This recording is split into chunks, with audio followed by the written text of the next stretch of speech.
Welcome back to another video. In today's video we've been looking at the BYD Han, which in my opinion should be maybe a scare to European car makers because this car starts at 70,805 euros. And there are no extra options that you can get apart from maybe a couple of colors, which there's two colors which are actually going to cost you extra. However, this one that we have right here is in the space black color, which does not cost anything extra. This car is a real luxury car that we're definitely going to take a look at from the inside because the inside is very special on this car. Like I said, 70,805 euros and you basically get the full house. If you look at some comparison cars, for instance an EQE from Mercedes, that's going to start at around 65,000 euros. However, that's only going to have around 276, if I'm not totally mistaken, horsepower. And this car has 517 horsepower with 700 Newton meters of torque. To get some comparison, an EQE 43 AMG is going to set you back 105,000 euros and that has 476 horsepower. You could theoretically also get a BMW i5. That's also going to cost you around 100,000 euros, but that's going to have 602 horsepower. However, this is going to be 30,000 euros cheaper and it has luxury chauffeur seats in the back. So let's take a look at it. One thing that this car, however, does not have is a frunk. If we open it twice, we can see we do have a two engines in here, so electric motors. That's going to be one for the front and one for the back, so therefore you also have all-wheel drive. And if you look at this, there's a lot of wax under there. Jeez, okay, oh wow. You can see this is basically a hood that there is most likely the engine cover on, or the electric motor on there with your fluids that you have to put in there. So a very clean looking front. And this car is supposed to be getting you from 0 to 100 in 3.9 seconds. It does also weigh 2.25 tons. That's due to the fact that it's an electric car with a big battery in it. But let's actually see if we can reach that. So we went into sport mode and we also turned on all the sport features that you can possibly get. You can also put on here like a lap timer. So we're going to quickly put that on and it's going to open up once we are stationary. So let's go stationary and see how fast we can accelerate from 0 to 100. And switch it over and there we go. Oh, and that acceleration really does kick off, and those safety features, I love them. 4.45 seconds, the best we have been able to get was around... Yeah, it's just because I'm straying so much, it basically is telling me to shut up. Best we were able to get was 4.36 or 3.5 actually, and that also claimed 4.2 and we got 4.45. We're going to try it one more time to see if we can maybe get that value a little bit lower.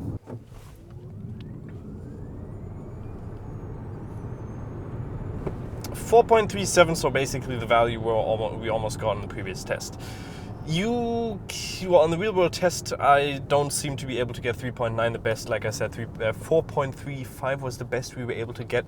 The design in the front also looks pretty interesting. We do have a very big BYD logo on here, which obviously build your dreams. That's what BYD stands for. But in general, pretty futuristic design. One thing that you can also see is we do not have matrix lights in here. We do have just normal LED lights, which do work fairly decent. And we do also have a little bit of a small animation. If I open the car, maybe we can see that. There you go, and then it slides through, which is pretty cool. On the back it looks nice, and we can also show it to you at dark, just so you can see a little bit better. But in here we do have all real intakes, which are nice, so this also looks very futuristic. We do have a couple of also openings on the side, which is going to lower the CV value to 0.233. And in general, it looks really nice from the front and fairly futuristic as well, which again, for 60 or 70,000 euros, it already designed from the outside looks pretty cool. If you go further onto the side, we can see that we have our 19-inch wheels on here, which do come standard with the Pilot Sport 4, which are pretty nice from Michelin. And we also have some fairly big brakes in here, which are the Brembo brakes. I did not find a distance for the claimed brake distance from 100 to 0 or 60 to 0, but we're going to test that out right now to see how low they can go.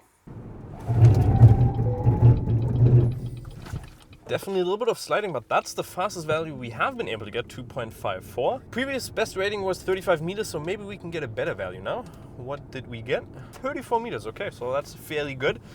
For a 2.25 ton car, that's a fairly good ratio. If we move on further to the side, we can see we have the wonderful BYD design on the side here, which looks pretty cool, nicely integrated, automatically foldable side mirrors, as well as a camera below, because you do have a 360-degree camera, which is very nice. That also goes on when you have your indicator on, so you can see how close you are to the person beside you, or just the curb in general.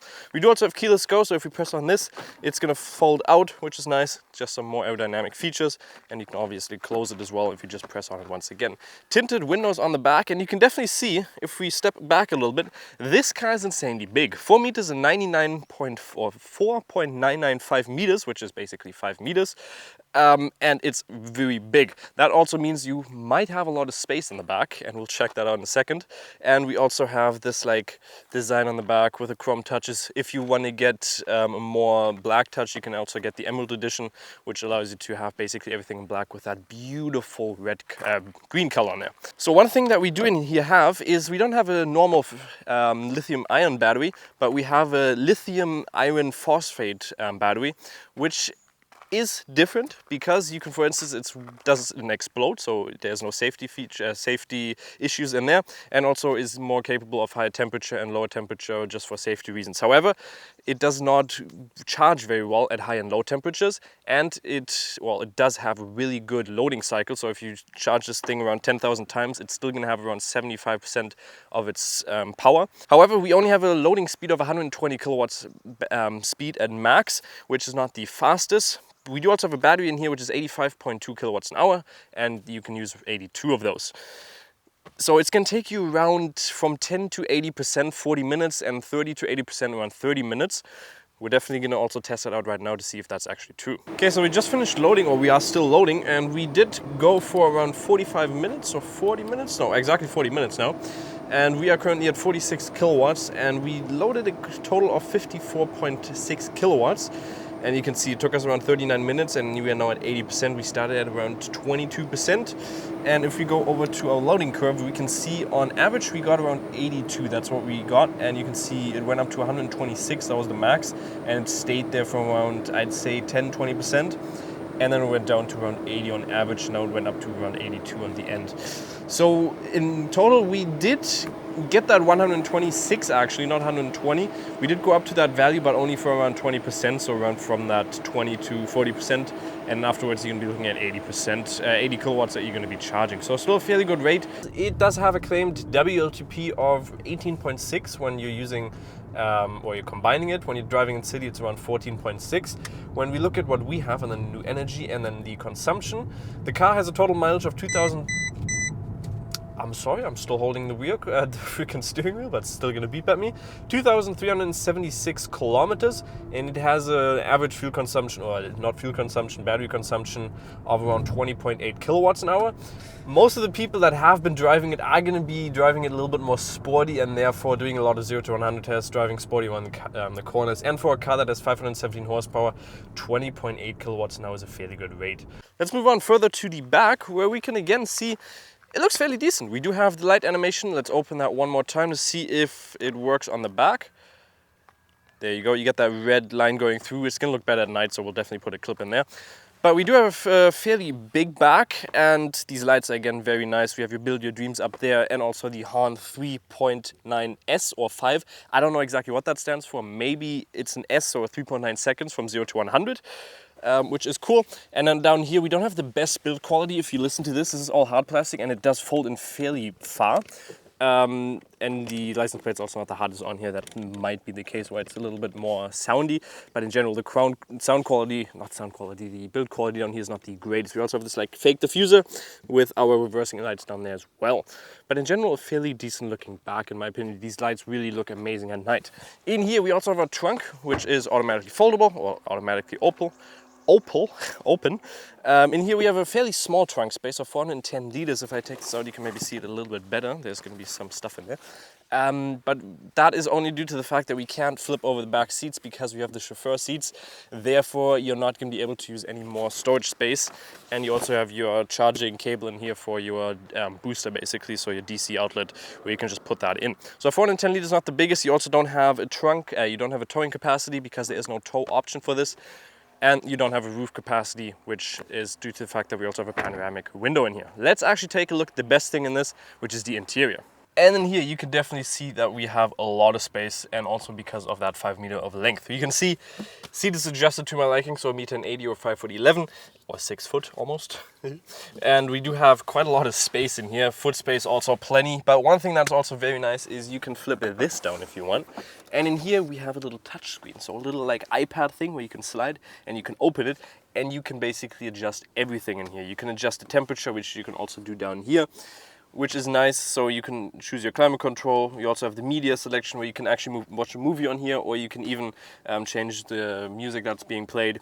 You can change the ambient lighting, which is cool. And the nicest thing is that you have heated and ventilated seats in the back as well. And you can also adjust the space or the incline of your seat. So if I press this, I can go forward and I can also go backwards.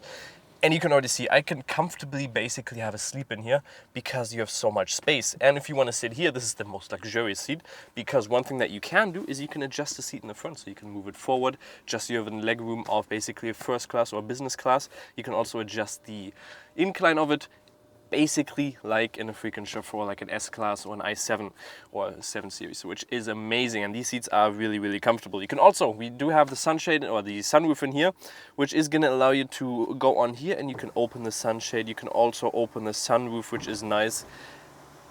And it just makes it so comfortable sitting in the back. Seriously, if you, most people are gonna scream, oh, shotgun, when they get to a car, but in this car, I don't wanna be that person because I wanna sit in the back. This is the most comfortable seating position you can basically have. You can also have a little pass-through in here, so if you do wanna put some skis or anything in there, you could theoretically have a little pass-through through there. Which is going to allow you to go skiing because you can put one ski in it. Seating position wise, these are, like I said, really comfortable, heated and ventilated seats, all amazing. Build quality as well, look at that amazing build quality on the side. The only way we have plastic is down at the at your music box or your sound system, and you can also incline and decline the seats from back here, automatic windows, which do not go all the way down. There's going to be a little bit of an incline in there, but that's completely fine because you just sit so far back that it's not going to really disturb you. So the front is also luxurious. You do have a fairly comfortable seats in here, which are also ventilated and heated, like I just said. And you can also see we do have a leather option here. You only get leather. The other option that you could theoretically get is an orange interior. We have the brown interior. Those are not going to cost you anything extra as well. We do have, the center console in my opinion looks like a Mercedes GLC because they have this like same wood trim and also this opening in here with basically the same amount of, well, 2 cup holders and then USB-C and a USB port, as well as wireless, not wireless charging, but a place for your phone to go. Air conditioning in here, and we do have a couple of piano black touches down here, which is okay because there's not that much, but you have a couple of settings on here like traction control, your drive modes, and also your gear selector does have an ambient lighting feature on it, so at night this is going to light up, which is pretty cool. And down here you have your wireless charging, which does have a little bit of a weird issue because every time you put it in, the whole screen just tells you wireless charging is active and you can't use it while that's showing you. So for around 4 seconds you can't use the screen, and sometimes it stops loading and it charges again. But yeah, like I said, we do also have a little bit of storage space right in here with USB-C and, or just 2 USB ports and your SD card in there, or 12-volt port. And again, build quality in here is amazing. Steering wheel feels pretty nice. Some real buttons on here, which is good. And the D-Pilot logo on the bottom, which makes these, well, it's basically that drive assistant. And we also have a heads-up display, which is very nice, and a full digital cluster display, which we're going to take a look at further when we're driving. Big display in the middle that we already took a look at. And then we also have ambient lighting through here, and also this impulse kind of ambient lighting, which goes through the dashboard, which is pretty cool. At night, we're going to put some clips in there. It looks very, very nice. Wood, and then just everywhere you can touch is very good quality.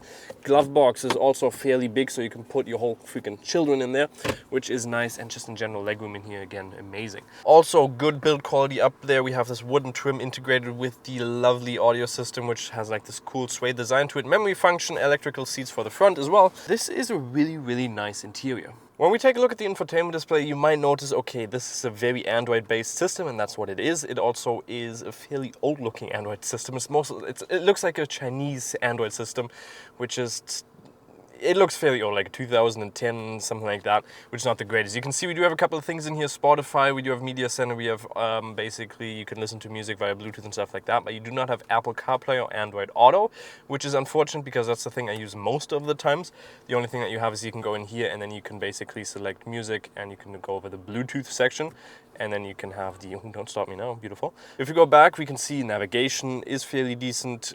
It does do its job, and it is actually fairly smooth and works as well. Other than that, you do have a fairly decent sound system in here as well, which is the Dyne Audio, which has a 775 watt sound system. It's not the biggest, but it actually sounds fairly decent as well. But like I said, no Apple CarPlay or Android Auto. You also have a camera in here, which you can open up there. And the quality is just not the greatest, but yeah. You have the option to use some selfies in there as well if you want. But one thing that you do also have is the settings. And in here you can see that the only languages that you can actually choose from is Chinese, English, Spanish, and Norwegian. So you don't have German. For us Germans, that might be a little bit helpful. Because my cameraman sucks at English, so he doesn't have the ability to really read everything on here. Also, safety feature wise, we're going to look at that once we're driving. It is a little bit interesting. It's like a Chinese self-driving, and it's not the greatest. I'm just going to put that out there. But there's a couple of things that you can see. Translation is also not the greatest, because instead of just recuperation, it says energy feedback intensity. I don't know why they couldn't just have recharge in there. And then vehicle settings, you can just change some active suspension mode. So your suspension, your steering mode and stuff like that, you can change it to sport, whatever you want. But we can also quickly look at the vehicle image. That is the 360-degree camera. We have the door open so you can't see out the side right now. But you can see we have a 360-degree camera and it works very nice. It's not in the color of the car, which is unfortunate. But it just allows you to just have some comfortable driving when you're in the city, which is nice. We do also have the climate control in here, which obviously is fairly nice. We also have heated and ventilated seats in the front, as well as steering wheel, which is heated, and you can also adjust them for the back if you want. We also have air purification, which is nice. You want to get this down to around 5. That's what the best value is, so you could theoretically put a quick purification on, which is gonna just give you the fresh air out of there, and actually smells like fresh air as well, which is pretty cool. I'm not gonna do that right now because we have the door open. So yeah, you can have that in there, which is fairly nice. So let's start off the drive with taking a look at the camera, which we already did take a look at, but we do also have this camera, which basically shows you what is underneath your car. Very good for off-roading, so you might not really need it while you're in the city. We do also have a turning radius in here of 12.3 meters. That's actually a fairly good rate for a car that is 5 meters long. So it's obviously not going to be the most comfortable driving in the city, but you do have all the assistance features that you might just be fine off. Because the car is so long, it's going to stand out lots of the times in any parking spot, so therefore you're going to have to back forward, or you're going to have to find a fairly big parking spot, which just makes the car not very viable for city driving. However, we do actually have quite a lot of safety features in here. Blind spot assistant, we do have adaptive cruise control, lane keeping assist, and lane centralization. But because, well, I'm not going to generalize it, but the Chinese technology is just not the greatest. We have turned off most of the safety features, for instance, the lane keeping assistant, because it just beeps at you every single time. If you're definitely driving over country roads and you go a little bit far to the right, it's just going to go beep, and then you're completely terrorized until the end of life. And if you don't turn that off, you're going to lose your hearing really quickly. Also, lanes keeping assistant doesn't work the greatest when you're driving through construction sites, or in general, it's just not the greatest system. So honestly, safety features, you could theoretically just turn them off. That's going to be the most enjoyable ride you can get.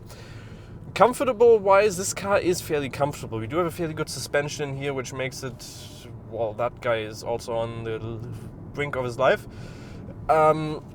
Makes it fairly comfortable. You can also change in here. You can go into the vehicle assistant, and you have the smart chassis where we can change the adaptive suspension mode and the steering mode all down to comfort, and then you're just gonna have a fairly comfortable. There you go. That's one thing. Hold the steering wheel. If I let go for 5 seconds, even though I was on there with my right hand or left hand, it's going to completely screw with you, and just that beeping sound always gets on when you, for instance, have lane keeping assist on, which is not the greatest. But like I said, pretty comfortable ride. Seats are very nice. Sound quality is fairly decent, and the steering quality is also nice, very direct, and, well, not very direct, but more like luxurious and elegant steering, which is easy to use and just feels great in your hand. We also do have the heads-up display, which works nice. You can obviously turn it off if you don't want it, but you can see everything that you need. Hopefully you can see it on the camera right now. Digital cockpit also works nicely. You can have a couple of different views on there. Well, not much. You can basically change one thing in here. If we go right in there, and we can change this, for instance, you can change that to a classic look as well, which is going to give you like a tachometer. The surrounding view is also fairly good. We do have a small window between the D and C pillar there, or C and D pillar, therefore the pillar is not that intrusive, and you have a fairly good view out of the back as well, with a fairly big rear window, which is nice. And just in general, you do feel like you can look over the whole car, even though it is 5 meters long, and you're full control of the car. When you're talking about the electrical range, you could also theoretically change the recuperation in here, which I did say is like a weird high, what was it called, like recharge efficiency, intensity, something like that. And you do have this button right down here where you can change. You can see we have larger and also standard. It only really works when you're going at higher speeds. Other than that, it just feels the same between standard and, like, now it's on large. If I switch to standard, accelerate a little bit, and then go off the pedal, there's like a little bit of a difference, but especially if you're going like 150, you can definitely feel there's a difference between the larger and standard. But when you're just cruising around town, you don't really feel a difference. We do also have a couple of different modes in the car. For instance, we do have Eco, Sport, and Normal mode. And we are going to test out the Sport now, which is we're going to put everything into Sport and brake assist also into Sport. And now I just got to wait for the right corner. So with 517 horsepower and also 700 Newton meters of torque, you do get a good punch out of this. Look at this. So you can accelerate very fast, and you might expect that because the car is 2.25 tons, which is really heavy. But because of those 2.25 tons, it's not going to be the most fun car to drive around corners because it just doesn't feel that, well, interesting. Yeah, you do have that punch to it. The cornering capability is also fairly decent because you do have a 592 kilogram battery right down in the center, so you have a very good center of gravity. But it just doesn't feel that, like, I don't know, it lacks the fun that you get out of some other cars because this car is just so heavy. And also the punch doesn't actually feel that great when, like, 0 to 60, 70, that was really good. But then afterwards, it's just, like, you still obviously have that punch, which is really good, but it just doesn't feel as aggressive as you might expect from 517 horsepower. Do have that sporty feeling to it as well because this drive mode or the steering wheel is actually fairly direct as soon as you switch it into the drive mode of the, or steering mode into Sport. Let's go around this corner a little bit more sporty to see the cornering capabilities.